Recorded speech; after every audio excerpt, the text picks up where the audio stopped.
Bonjour à tous. Alors une petite vidéo sur la correction des exercices 1 et 2 du brevet blanc qu'ont eu mes élèves de 3e cette année. Donc on commence avec un exercice 1 où on s'intéresse à tout ce qui est transformation du plan, c'est-à-dire tout ce qui est symétrie centrale, symétrie axiale, translation, rotation et homothétie. Bon là, en l'occurrence, dans cet exercice, on n'a pas d'homothétie. Donc on commence. Alors, on a ce pavage, le pavage à droite, qui est constitué de ce motif-là, qui se répète simplement. Donc première question, quelle est l'image du polygone 1 par la symétrie centrale de centre O? Alors, on a ce polygone 1 et on se pose la question, quelle est son image par rapport à la symétrie de centre O? Si c'est pas évident, pour certains, moi ce que je conseille souvent c'est on y va point par point. C'est-à-dire que quelle est l'image de ce point-là? Il suffit de tracer la demi-droite passant par le centre de rotation et de placer le point tel qu'il soit opposé à celui-ci. Donc petit à petit, en fait, on arrive à placer les points. Donc on a ce premier point ici, en vert. Ensuite, on peut faire le même exercice avec ce point-là. Son image, elle va se retrouver ici. Et ensuite, on pourrait très bien faire l'exercice avec ce point-là. On se rend compte que son image, elle est ici. Donc en fait, si on continue l'exercice avec l'ensemble des points du polygone, on se rend compte que en fait, on est en train de tracer tous les sommets du polygone 3. Donc, je pense que c'est assez clair maintenant. On a trouvé l'image du polygone 1 par la symétrie centrale de centre O. Donc, pour avoir tous les points, évidemment, on se fait une petite phrase réponse. Il suffit de reprendre la question. Quelle est l'image du polygone 1 par la symétrie centrale de centre O? L'image du polygone 1 par la symétrie centrale de centre O et le polygone, du coup, 3. Alors sinon, une autre manière de voir les choses, on a dit dans le cours que une symétrie centrale, c'était rien d'autre qu'une rotation de 180 degrés. C'est-à-dire que si jamais vous prenez ce polygone 1 et que vous le faites tourner autour de O, de 180 degrés, vous allez tomber sur le polygone 3. Voilà. C'est une autre manière de voir les choses. Petit b, quelle est l'image du polygone 4 par la rotation de centre O d'angle 90 degrés dans le sens horaire? Donc rappelez-vous, quand on parle d'une rotation, il faut lui définir. Il faut lui définir plusieurs choses. Un centre, autour de quoi on tourne, de combien de degrés on tourne, est-ce qu'on fait un tour complet, un demi-tour, un quart de tour, et enfin un sens. Voilà. Est-ce qu'on tourne dans le sens horaire ou dans le sens anti-horaire? Donc là, y a tout qui nous est donné. On a le centre O, on a le sens horaire, donc dans ce sens-là. Voilà. Et on sait qu'on va faire 90 degrés. Alors 90 degrés, pour ceux qui ont encore un doute, il s'agit d'un quart de tour. 90 degrés, plus 90, plus 90, plus 90. Ok, on y va. Alors le polygone 4, pareil, c'est celui-ci. Donc on l'a bien identifié, il est là. Et on veut le faire tourner autour de O, dans ce sens-là, de 90 degrés. Donc à chaque fois, on veut que l'angle formé par un point et son image fasse 90 degrés. Un quart de tour. Donc là, petit à petit, même chose que tout à l'heure, on peut petit à petit construire l'ensemble des images des points. Voilà. En bleu, j'ai bien fait apparaître la rotation de ce point autour de O de 90 degrés dans le sens horaire. Bref, on continue l'exercice. Quelle est l'image de ce point-là par la rotation autour de O de 90 degrés? C'est celui-là. Et on continue ça avec tous les autres points. Ici, c'est là. Ici, c'est ici. Là. Et on se rend compte que, en fait, le polygone qu'on est en train de construire, mais c'est celui-ci. Voilà. Vous n'êtes pas obligé de faire point par point comme je suis en train de faire, hein. C'est vraiment une manière de se rassurer qu'on fait pas n'importe quoi. Mais sinon, pour certains, c'est assez visuel, hein. Vous voyez bien que si je prends cette pièce-là, la 4, et que je la fais tourner, ben on se retrouve bien sur le polygone 1. Voilà, donc même chose ici, on a notre réponse. Évidemment, on justifie ça proprement. L'image du polygone 4 par la rotation de centre O d'angle 90 degrés, on reprend la question, hein, simplement, d'angle 90 degrés dans le sens horaire, et le polygone, on a dit 1.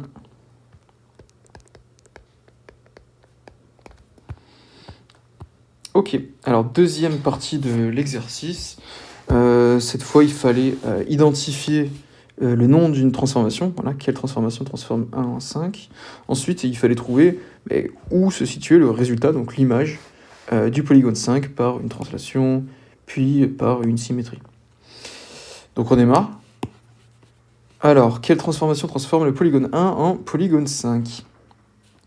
Alors, le polygone 1, hop, il est ici, on l'a bien identifié. Le polygone 5, il est là.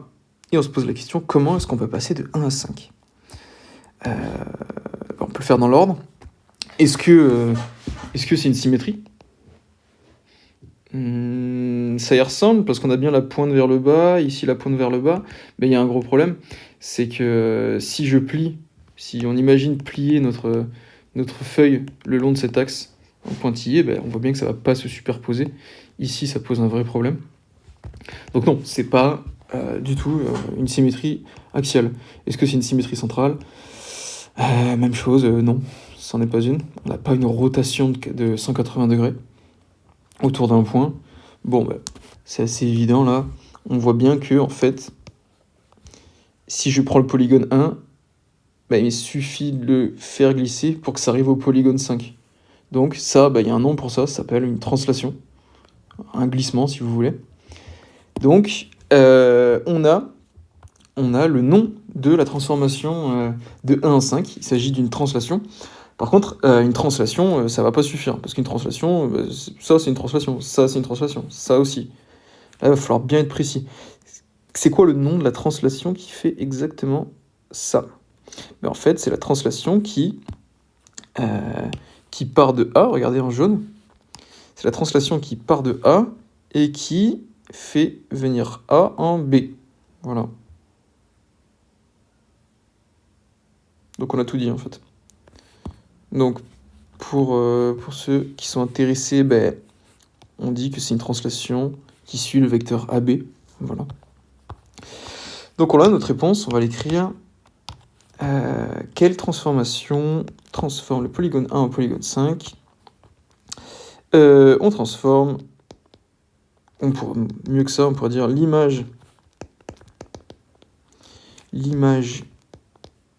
du polygone 1 par une translation qui transforme A en B et le polygone 5. Donc voilà, on répond bien à la question. Ensuite, petit b, colorie en vert l'image du polygone 5 par la translation qui transforme A en C. Donc là, on est encore sur une translation. Alors la translation, déjà, elle concerne quoi ? Elle concerne le polygone 5. Donc elle concerne... je vais le faire en vert plutôt. Elle concerne ce polygone-là, d'accord ? Et on se pose la question, où est-ce que va atterrir ce polygone 5 quand on applique une transformation qui transforme A en C ? Donc, autrement dit, on a une direction, on a un sens, donc on vient déplacer ce polygone-là et lui faire traverser toute une diagonale, voilà, en suivant la flèche jaune, le vecteur AC. Donc on a notre réponse. Le polygone à colorier en vert, c'est celui-ci. La dernière question, colorie en bleu l'image du polygone 5 par la symétrie centrale de centre C. On y va. Alors en bleu, c'est Alors là, on a le polygone 5, et on cherche son image par la symétrie centrale de centre C. Voilà, bon, pour ceux qui n'arrivent pas à le voir immédiatement, on refait ce que j'ai conseillé au début, c'est-à-dire trouver la symétrie centrale de chacun des points qui constituent le polygone 5. Voilà. Je peux commencer par ce point-là. Et on se rend compte que quand je trace une demi-droite qui passe par le centre et que je place un point équidistant au centre, on a ce point-là qui apparaît. Même chose avec ce point-là, etc. Et en fait, on se rend compte que on est en train de construire, petit point par point, la rotation du polygone 5, la symétrie centrale du polygone 5 qui est ici. Voilà. Donc il fallait la colorier en bleu, et c'est ce qu'on fait. Voilà pour l'exercice 1. On peut passer à l'exercice 2 maintenant. Donc pour l'exercice 2, on est sur un exercice de partage, donc exercice très récurrent au brevet. Alors petit disclaimer avant de commencer, il y a quand même quelques coquilles dans l'énoncé. Déjà, à la limite ça c'est pas très grave, il y a un mot en plus ici. Et surtout à la question 1, on se demande si on peut constituer 3 équipes ou 10 équipes équilibrées. Voilà. Alors on y va. Pour fêter la fin d'année, une compétition sportive entre élèves est organisée dans un collège constitué de 315 filles et 300 garçons, et on veut former des équipes équilibrées, c'est-à-dire que chacune d'elles comporte le même nombre de filles et chacune d'elles comporte le même nombre de garçons. Donc moi je vais simplement répondre à la question corrigée, la question où on se demande si on peut constituer 3 équipes équilibrées et 10 équipes équilibrées. Donc pour ce faire, il suffit de savoir si le nombre de filles, c'est-à-dire 315, est divisible par 3 ou pas. Même chose pour les garçons. Est-ce que 315 est divisible par 3 ? Alors pour ça, soit on divise par 3 et on regarde ce que ça donne, ou sinon, ce qu'on peut faire, c'est appliquer le critère de divisibilité. C'est-à-dire, on additionne chacun des chiffres. 3 plus 1 plus 5, ça fait 9. Derrière, on voit que c'est divisible par 3. Et donc, on arrive à savoir que 315 divisible par 3.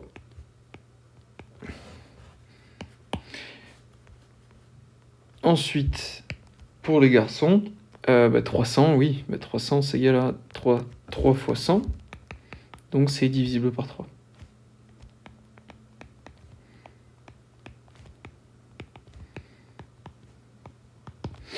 Donc à la question, peut-on constituer 3 équipes équilibrées ? Oui. Oui, on peut, on reprend la question, constituer des équipes, 3 équipes équilibrées. Donc ça c'est pour 3. Pour 10, il faut faire le même travail. 315 n'est pas divisible par 10.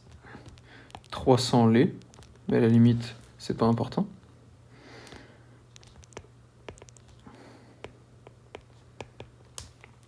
En fait, ce qui est très important, c'est de remarquer que 315, on ne peut pas faire des groupes de 10 avec 315. Donc, on ne peut pas.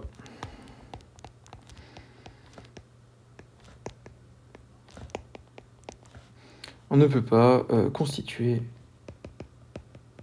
10 équipes équilibrées. Ok pour la question A. À la question B, on se demande de décomposer 315 et 300 en produits de facteurs premiers. Pas de justification n'est demandée, c'est souvent le cas. Et ça veut dire prenez votre calculette, simplement. On perd pas de temps, hein. On prend la calculette, soit c'est dans seconde décomp, avec la fonction décomp, soit, suivant les calculettes, vous tapez 315 ou 300, et en bas à droite, vous avez le bouton format, et vous demandez le résultat sous forme décomposée. Bon, alors, du coup, 300, c'est égal à quoi ? C'est égal à 3 fois 100. 3 fois 100, c'est quoi? Bah, c'est 3 fois 2 fois 5, ça fait 10, fois 2 fois 5, ça fait 10. Donc au final, c'est égal à 2 fois 2 au carré, parce qu'il est 2 fois. 2 au carré fois 3 fois 5 au carré. Et même chose pour 315. 315, c'est égal à quoi? On a vu que c'était divisible par 3, c'est ce qu'on a dit tout à l'heure. C'est égal à 3 fois 105. 105, c'est égal à 3 fois 35. Et 35, c'est égal à 5 fois 7. Donc au final, on a 3 au carré fois 5 fois 7. Voilà, donc là, on a vraiment répondu à la question par ce résultat. Pas besoin de faire de phrase. Petit c, en déduire des questions précédentes le plus grand nombre d'équipes équilibrées qu'il est possible de réaliser et donner leur composition. Donc là, on a l'habitude de faire ce genre d'exercice. Ce qu'il faut faire, c'est souvent la même chose, hein. C'est trouver le plus grand diviseur commun des deux. C'est-à-dire que 2 divise 300, mais par contre 2 il divise pas 315. 3 divise 300 et 3 divise 315, d'accord? Mais est-ce que c'est le plus grand? Voilà, c'est un peu ça la question, c'est un peu ça le jeu. C'est essayer de trouver le plus grand diviseur des deux. Donc pour ça, c'est assez simple. Il faut faire la chose suivante. On réécrit la décomposition. 2 fois 2 fois 3 fois 5 fois 5. Et pour 315, on va le réécrire aussi. 3 fois 3 fois 5 fois 7. Et là, simplement, on vient surligner ou souligner, si vous voulez, hein, les facteurs premiers communs. Regardez, x3, je l'ai là et là.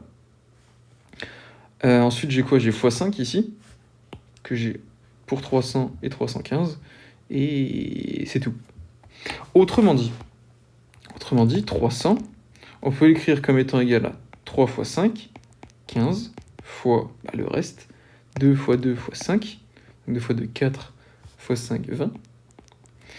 Et 315, c'est égal à 3 fois 5, 15, fois 3 fois 7, 21. Et là, il faut prendre un petit peu de recul sur ce qu'on vient d'écrire.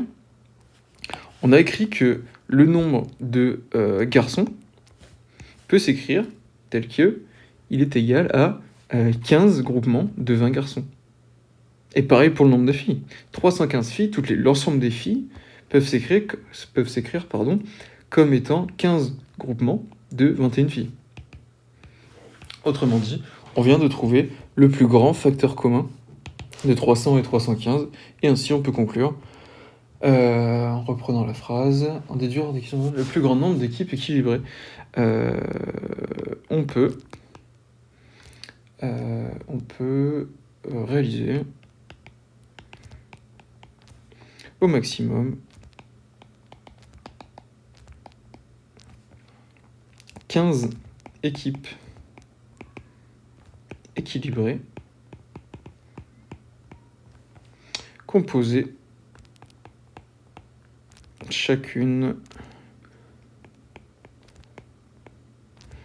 de 20 garçons et 21 filles. Voilà. Alors, ensuite, on passe à la question D. Sachant que la décomposition produit des facteurs premiers de 615 et 3 fois 5 fois 41, écrire la fraction suivante sous forme de fraction irréductible. Donc on s'y met. Je vais prendre une nouvelle feuille. Voilà. Donc on se demande comment est-ce qu'on peut réécrire la fraction 315 sur 615 comme étant une fraction irréductible. Bon, ce qu'on me donne dans l'énoncé, c'est pas pour rien. 615, on me dit que c'est égal à 3 fois 5 fois 41. Donc c'est sa décomposition en facteur premier. Et ensuite, 315, on l'a écrit tout à l'heure, que c'est égal à 3 fois 3 fois 5 fois 7. Et vous connaissez la définition d'une fraction irréductible. C'est une fraction qu'on ne peut plus simplifier, on va dire, où on ne peut pas simplifier davantage le numérateur et le dénominateur. Autrement dit, c'est une fraction où le numérateur et le dénominateur n'ont plus de diviseur commun. Donc, il suffit de supprimer les diviseurs communs en appliquant la propriété classique des fractions. Donc, on peut diviser le numérateur par 3 tant qu'on divise le dénominateur par 3. On peut faire la même chose pour 5. Et du coup, il nous reste 3 fois 7 sur 41 qui vaut 21 sur 41. Voilà. Là, on a bien écrit la fraction qui nous est donnée sous forme irréductible. 21 sur 41. Dernière question, qui demande un petit peu de recul. Que représente cette fraction? Donc 315 sur 615. Qu'est-ce que c'est? 315, qu'est-ce que ça représente? Il suffit de relire un petit peu l'énoncé. Ça représente 315 filles. Ok. Donc en fait, 315, c'est quoi? C'est le nombre de filles. C'est, autrement dit, l'effectif de filles. Effectif de filles. Et 615, qu'est-ce que c'est dans notre énoncé? 615, bon, on a 315, on a 300, on n'a pas 615. Mais si on regarde bien, 315 plus 300, ça nous donne le nombre d'élèves au total. 300 plus 315, ça fait bien 615. Donc 615, c'est simplement ce qu'on va appeler l'effectif total.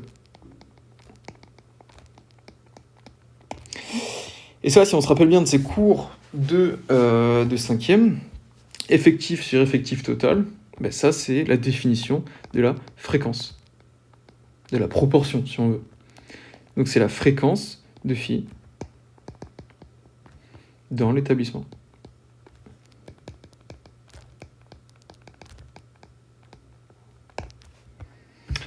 Voilà, j'espère que j'ai été clair. N'hésitez pas à poser vos questions si besoin.